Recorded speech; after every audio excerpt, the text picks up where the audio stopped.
Всем привет! Меня зовут Янина, и вы на канале Дикое Полевание. На этой неделе лукашисты снова надругались над трупом того, что когда-то называлось законом. Так называемая Палата представителей приняла сразу два законопроекта по запугиванию белорусов. Первая поправка в Уголовном кодексе гласит, что теперь карательные структуры смогут расстреливать всех, кого заподозрят в попытке совершить террористический акт. А вторая разрешит внутренним войскам открывать огонь из боевого оружия на поражение. Почему я считаю, что это в первую очередь для запугивания? Потому что на протяжении всей истории режима Лукашенко убивать неугодных ему не мешали какие-либо законы. Открытие огня из боевого оружия по протестующим тоже нельзя назвать чем-то новеньким. За фатальными примерами далеко ходить не надо. Александр Таракоевский и Геннадий Шутов были убиты как раз-таки огнестрельным оружием. Но, тем не менее, обойти стороной людей, которые кивают в палатке головами в ответ на каждое антибелорусское изменение закона, я не могу. И начну с тех, кто зачитывал доклад о пользе расстрелов. Но вначале я попрошу вас поставить под этим видео лайк, написать в комментариях несколько слов для продвижения этого ролика и подписаться на канал, если вы еще этого не сделали. Также вы можете помочь работе моей команды. Все ссылки будут в описании. Ну что ж, член постоянной комиссии Палаты представителей по национальной безопасности, счастливая обладательница Toyota RAV4 2019 года, Линчевская Марина Александровна, 1971 года рождения. Примечательно, что только на момент 2018 года доход Линчевской составил 120 тысяч рублей. По тогдашнему курсу это около 55 тысяч долларов, более 4,5 тысяч долларов в месяц. Может, она день и ночь стояла у станка или не слазила с трактора? Ну-ну. Такие деньги в Беларуси обычно можно получить либо если ты айтишник, либо если ты профессионально подмахиваешь Лукашенко. И что-то ноутбука в руках Линчевской я не замечала. Во время протестов 2020 года она неоднократно высказывалась в поддержку режима Лукашенко, поддерживала аннексию Крыма и вообще двумя руками за милитаристическую риторику и бросание оружия перед Украиной и Западом. Содокладчик Линчевской, заместитель председателя постоянной комиссии Палаты представителей по национальной безопасности, пенсионер Министерства обороны и счастливый обладатель Toyota Camry 2019 года и 2 квартир в одной в Витебской и в Минске.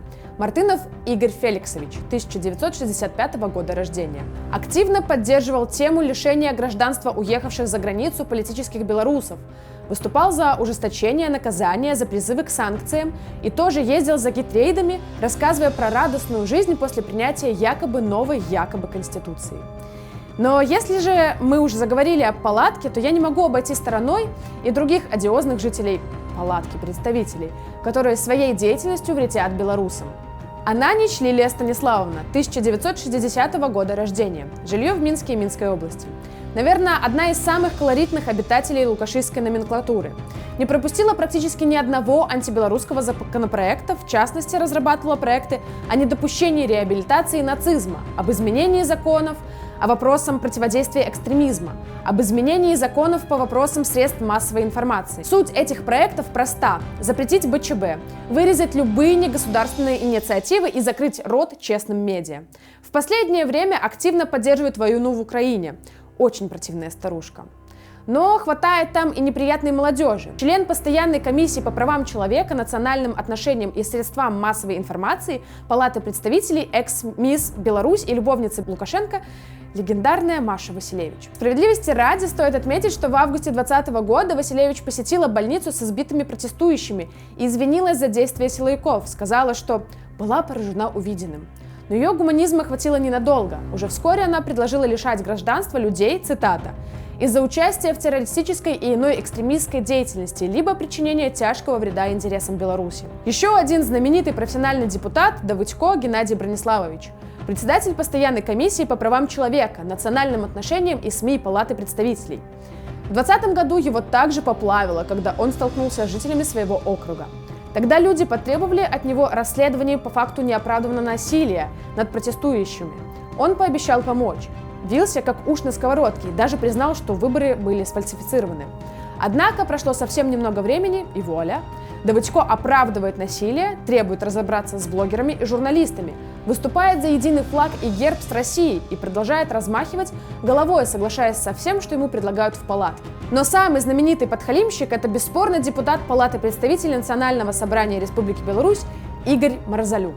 1968 года рождения. Известен тем, что в августе 20-го пьяный и очень грустный шатался по Минску, со слезами на глазах аплодировал Лукашенко, преуменьшал количество жертв в Куропатах и совершал много других преступлений. Вот вам с него смешно, а по нашим данным он нажился аж на 4 квартиры, 2 в Минске и 2 в Могилеве. Вот кому в Беларуси жить хорошо.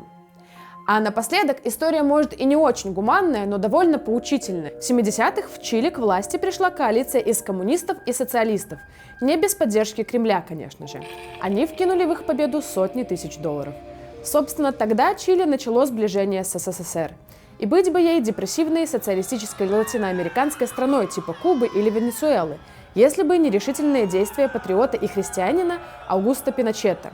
Я не буду описывать всех подробностей его декоммунизации, но один из фирменных методов было посадить коммунистического депутата в вертолет и отправить в увлекательное турне над Атлантическим океаном. Правда, экскурсия прерывалась, не достигая берега, а коммунист отправлялся строить колхозы на дно океана. Конечно, выхода к океану у нас нет, но для Давыдько на ночь вполне сойдет и Минское море. Океан был бы слишком величественным для них. Спасибо, что посмотрели этот ролик. До новых встреч и живе Беларусь и слава Украине!